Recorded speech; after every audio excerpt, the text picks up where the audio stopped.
Hammaga xayrli kun, hurmatli o'quvchilar. Ismim Muminova Asal Muxtarovna, Ilm markazi onlayn maktabining asosiy rus tili ustozi bo'laman. Bugun biz siz bilan darsligimiz davomida eng muhim narsalardan biri rus tilida hayotda eng ko'p kerak bo'ladigan iboralarni ko'rib chiqamiz. To'g'ri, hurmatli o'quvchilar, grammatik qoidalar, konstruksiya va mavzular juda ham kerak. Lekin ko'plar hayotda ko'p qo'llaniladigan sodda gaplarni talaffuz qilishda, o'rganishda, yodlashda qiynalishadi. Va bugun shularga chiroyli yechim berib, eng kerakli bo'ladigan mavzular ro'yxatidan eng ko'p qo'llaniladigan iboralarni ko'rib chiqamiz. Demak, hurmatli o'quvchilar, siz darsimizga tayyor bo'lsangiz, biz darsligimizni boshlaymiz. Hurmatli o'quvchilar, tasavvur qiling, siz do'konga kiryapsiz yoki avtobusdasiz. Nimalar deysiz? Qanaqa iboralarni qo'llaysiz? Darsimiz davomida bugun shularni ko'rib chiqamiz. Keling, eng birinchi mavzulardan biri bu salomlashish va tanishish mavzusini ko'rib chiqamiz. Birinchi iboramiz bu здравствуйте. Здравствуйте degani bu assalomu alaykum degani va asosan begonalarga va yoshi kattalarga ishlatilinadi. Здравствуйте. Keyingi iboramiz bu привет. Привет degani bu salom deb tarjima qilinadi va uni do'stlaringizga, doimiy tanishlaringizga bemalol ishlatsangiz bo'ladi. Xo'p, keyingi iboramiz bu доброе утро. Доброе утро degani bu xayrli tong degani. Keyingi iboramiz esa добрый день. Добрый день degani xayrli kun deb tarjima qilinadi. Va undan keyingisi esa albatta добрый вечер. Добрый вечер degani bu xayrli kech, xayrli oqshom deb tarjima qilinadi. Xo'p, keling endi aynan tanishdagi ishlatiladigan iboralarni ko'rib chiqamiz. Birinchi iboramiz bu как вас зовут. Как вас зовут degani bu sizning ismingiz nima degani va bu savol hisoblanadi. Siz kimdir bilan tanishayotganda как вас зовут deysiz yoki siz bilan kimdir tanishayotganda ham shu savolni berishadi. Endi keyingisi esa javob berayotganda меня зовут konstruksiyasini qo'llaymiz va меня зовут Abduqodir deyishingiz mumkin. Меня зовут Asal Muxtarovna. A как вас зовут kommentariyalarda yozib keting hurmatli o'quvchilar, to'liq iborani qo'llab. Xo'p, keyingi iboramiz esa siz mana misol deylik, sizga ham zaimni ismini aytgan bo'lsa, очень приятно desangiz bo'ladi. Очень приятно degani bu juda ham yoqimli tanishuv bo'ldi. Tanishganimdan xursandman deb tarjima qilinadi. Xo'p, endi hurmatli o'quvchilar, e'tibor bering, bu iboralarimiz juda ham oddiy va oson. Endi sekin-sekin razgovoringizda, tanishuvda qo'llab ketsangiz bo'ladi. Biz esa keyingi mavzuga o'tamiz. Xo'p, endi keyingi mavzuyimiz bu do'konda va kafeda hisoblanadi. Tasavvur qiling, siz do'konga kirdingiz va endi qanday iboralarni birinchi o'rinda qo'llaysiz? Hammaga qiziqarli bo'lgan ibora bu сколько стоит. Сколько стоит degani qancha turadi, narxi nech pul degani. Любой narsani siz narxini so'rashingiz kerak bo'ladi. Ценники ko'rsatilmagan bo'lsa, сколько стоит deb talaffuz qilasiz. Xo'p, endi agarda siz nimandir ko'rmoqchi bo'lsangiz, можно посмотреть deysiz. Можно посмотреть degani ko'rsam bo'ladimi deb tarjima qilinadi. Keyingi iboramiz esa dайте, пожалуйста.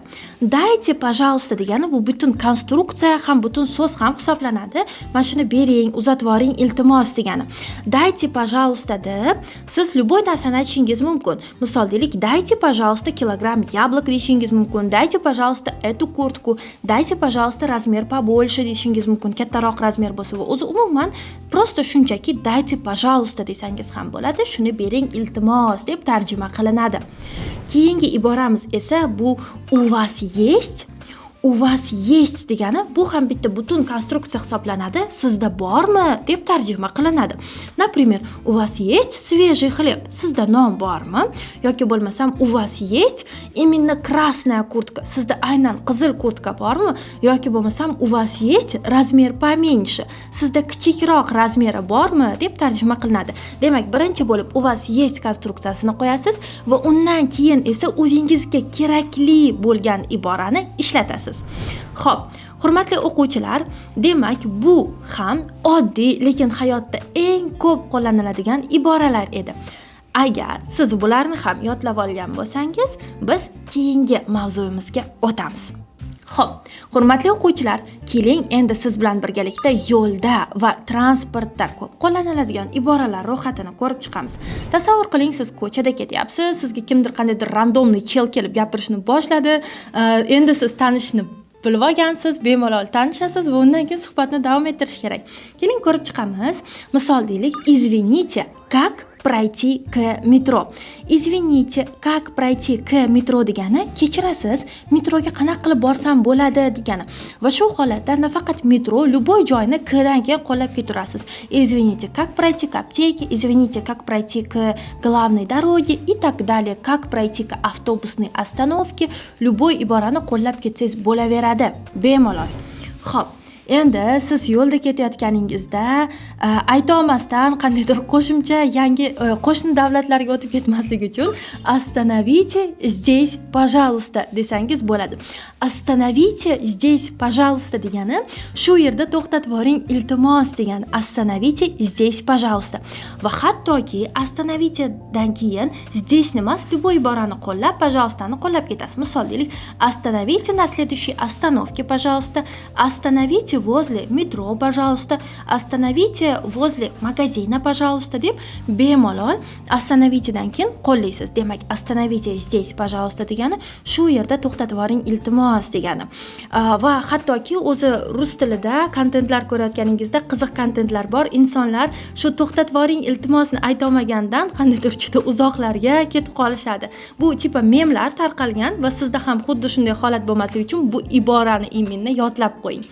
Xo'p, keyingisi esa narxni so'ramoqchi bo'lsangiz, сколько стоит проезд deysiz. Сколько стоит проезд degani bu yo'l kira narxi qancha turadi degani. Сколько стоит проезд deb tarjima qilinadi va xuddi shunday aytiladi. Endi keyingisi esa kimdir sizni to'xtatib qolgan bo'lsa, shunchaki я спешу desangiz bo'ladi. Я спешу degani men shoshilyapman degani. Я спешу deb aytasiz. Endi, xo'p, keling bitta kichkinagina dialog tuzib ko'ramiz. Misol deylik, извините, как пройти к банку? Идите прямо, потом налево. Kechirasiz, bankka qanday borsam bo'ladi? To'g'riga boring, keyin chapga degani.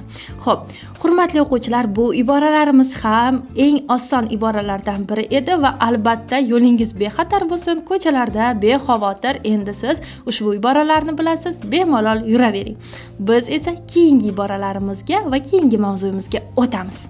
Endi keling kundalik muloqotni ko'rib chiqamiz. Kundalik muloqotda qanaqa bo'ladi? Bu har kuni ishlatiladigan umumiy gaplar ro'yxati. Misol, как дела? Как дела degani ishlaringiz qalay degani. Oilasini so'ramoqchi bo'lsangiz, как семья, как работа, как родственники, как здоровье deb bemalol qo'llab ketaverasiz.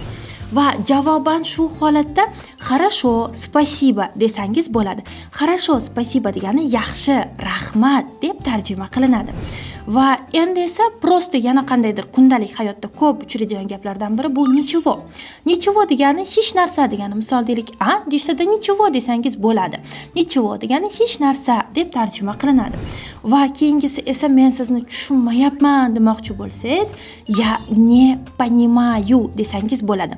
Я не понимаю degani men tushunmayapman deb tarjima qilinadi.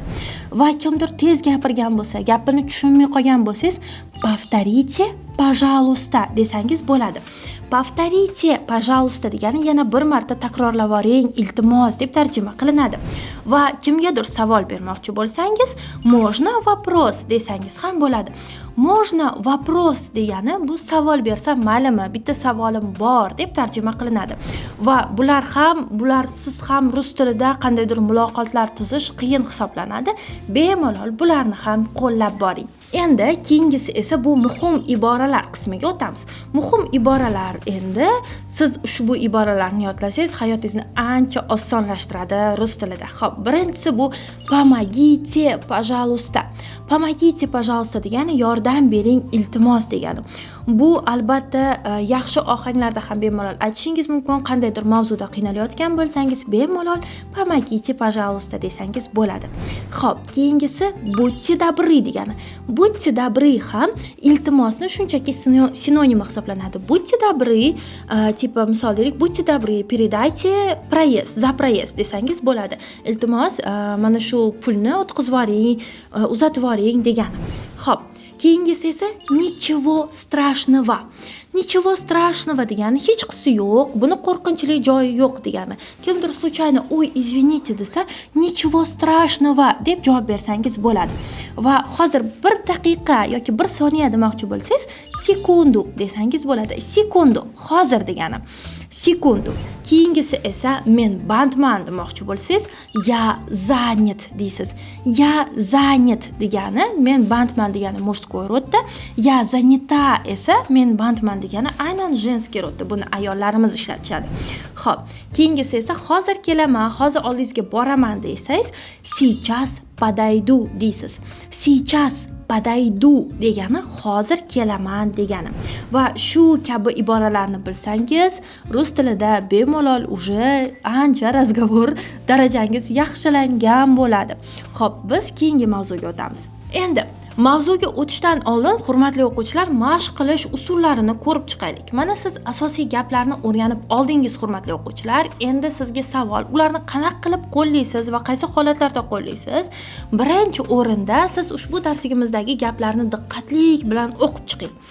Va undan keyin ustoz bilan birgalikda talaffuzga yaqinlashtirib bu so'zlarni takrorlang va siz ham ovozingizni chiqarib talaffuz qiling. Va siz o'zingizni xayolingizda xuddi shu o'sha holatdagidek tasavvur qilib, kichkinagina gaplarni bir-biriga bog'lab suhbatlar tuzishga harakat qiling. Masalan, deylik, "Счет, пожалуйста" deb choyxonada aytib ko'ring. Misol deylik, "Счет, пожалуйста" degani hisobni olib kelib bering, iltimos degani.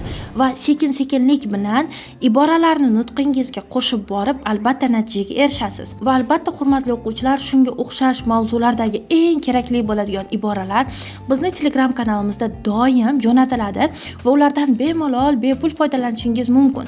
Telegram kanalimizga obuna bo'lish uchun darsligimizni ostida sizga havola qoldiraman. Ushbu havola orqali o'tib bemalol ulanib olsangiz bo'ladi. U yerda doimiy sizga kerak bo'ladigan iboralar ro'yxati, qiziqarli testlar, mashqlar, mini vazifalar yuborib borib turiladi. Xo'p, biz esa keyingi etapga o'tamiz. Endi hurmatli o'quvchilar, xatolar hammada bo'ladimi? Albatta bo'ladi. Lekin xatolarni oldini olish usullari ham bor. Keling, ularni ko'rib chiqamiz. Misol, ko'pchilik ushbu iboralarni noto'g'ri ishlatishadi. "Я есть студент" deb aytishadi. Men student borman bo'lib qoladi. Shunchaki men talabaman demoqchi bo'lsak, "Я студент" deb aytishimiz kerak bo'ladi. Yoki "Можно я" deyshadi. Misol deylik, ustoz ketma-ketligini aytayotganda kim keyingi javob beratsa, "Можно я" deyishi mumkin. Yoki bo'lmasam, o'zi umuman kirmoqchi bo'lsangiz, "Можно я" deysiz. Shunaqa holatlarda "Можно" deb shunchaki so'rasangiz bo'ladi. "Можно" degani mumkinmi degan. Yoki kirsam bo'ladimi demoqchi bo'lsangiz, "Можно войти" deysiz. Kirsam bo'ladimi esa "Можно войти" deb tarjima qilinadi. Va shunaqa kichik-kichik xatolarni yo'l qo'ymaslik uchun shunchaki doimiy ravishda takrorlab boring va kontekstiga e'tibor bering. Qaysi holatda nima demoqchi ekanligingizga. Xo'p, biz esa davom ettiramiz. Hurmatli o'quvchilar, bu iboralar ro'yxati juda ham foydalimi? Ha, albatta foydali. Sizga manfaatli bo'ladimi? Albatta manfaatli bo'ladi agar yodlasangiz. Lekin ko'pincha holatlarda rus tilida erkin razgovorga erishish uchun birgina iboralarni o'zini o'rganish kamlik qiladi. Aynan shuning uchun biz sizni kafolatlangan sifatli natijaga olib chiqish uchun aynan razgovor kurslarini ishlab chiqamiz. Bizning darsliklarimiz haftada 6 kun bo'lib o'tadi. 3 kuni grammatik darsliklar hisoblanadi va 3 kuni razgovor darsliklar. Grammatik darsliklarimiz sodda va oson qilib kinolavhalar asosida ishlab chiqilgan. Bu nimaga yordam beradi? Siz qandaydir grammatik qoidani o'rganasiz va o'sha grammatik qoida faqat chuqur grammatika qilib tushuntirilmaydi, soddalashtirib kinolar asosida ko'rib chiqasiz. Ya'ni mavzu tushuntiriladi va kinolar real parchalarda siz o'zingiz aynan shu qoida va shu konstruksiyalarni ko'rib borasiz. Razgovor darslarimizni C1 hamda C2 darajasidagi kamida 4 yildan 25 yilgacha tajribaga ega bo'lgan ustozlar olib borishadi. Va buni hammasi aynan 0 dan boshlab atigina 3 oyda sizni razgovorga olib chiqadi. Va shu holatda siz xatolaringizni o'zingiz to'g'rilaysiz va albatta hamma mavzularda bemalol gaplasha oladigan bo'lasiz. Xo'p, kurslarimizga yozilish uchun men sizga yana bitta havola qoldiraman. Ushbu havoladan shunchaki ro'yxatdan o'ting va menejerlarimizni o'zi sizga aloqaga chiqishadi 24 soat ichida kutib tursangiz. Yana ushbu kommentariyalarda qanaqa qilib yozilsam bo'ladi, sizni kurslaringiz bormi deb so'ramang. Mana sizga hamma ma'lumotni berdim. Bemalol ro'yxatdan o'tvasangiz bo'ladi. Va albatta sizga aloqaga chiqishadi agar raqamingizni to'g'ri qoldirgan bo'lsangiz. WhatsApp raqamlarini ham bemalol qoldirishingiz mumkin va WhatsApp raqamlariga ham aloqaga chiqishadi. Biz davom ettiramiz. Xullas, hurmatli o'quvchilar, mana biz siz bilan hayotda eng ko'p kerakli bo'ladigan, eng ko'p qo'llaniladigan iboralar ro'yxatini ko'rib chiqdik. Endi sizga muhim vazifa. Har kuni bittadan mavzu olib, shunga kerakli bo'ladigan iboralarni yodlab va albatta ularga kichik dialoglar tuzib borish va o'sha dialoglarni endi amaliyotda qo'llash sizga muhim vazifa qilib topshiriladi. Xo'p, shunday qilib, mana shu metodika orqali qo'llasangiz 2-3 oyda sizni slovarniy zapasingiz ham, gapirishingiz ham, nutqingiz ham ancha yaxshilanadi. Hurmatli o'quvchilar, bu darsligimiz sizga foydali bo'lgan bo'lsa, demak, like bosib, kommentariyalarda o'z fikringizni yozib qoldirishni unutmang va albatta bizga podpisatsiya qilishni ham unutmang. Sababi keyingi darsliklarni shunchaki o'tkazib olishingiz mumkin. Keyingi darsliklarda ko'rishguncha, всем пока-пока.